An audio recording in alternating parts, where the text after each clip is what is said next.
Say this. P, F, G. Prayer, fasting, giving. Prayer, प्रार्थना, fasting, उपवास giving. और देना. These can be three powerful weapons if you know how to yield them. ये 3 शक्तिशाली हथियार हो सकते हैं अगर आप इसको कैसे इस्तेमाल करना है सीख गए. ओके और इन तीनों की एक बहुत अगर एक विश्वासी के जीवन में ये तीनों चीज नहीं है, If these 3 things are not in the life of a believer, आप वो मिस करोगे जहां परमेश्वर आपको ले जाना चाहता है. you will miss where God wants to take you.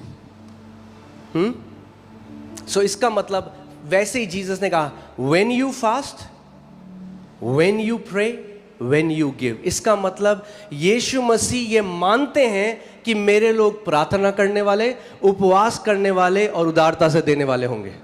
Jesus said, जब तुम प्रार्थना करते हो, जब तुम उपवास करते हो, जब तुम देते हो. So Jesus expects that my people are the people who pray, fast and give. He didn't say if you pray. उसने ये नहीं कहा अगर तुम प्रार्थना करो. He said when you pray.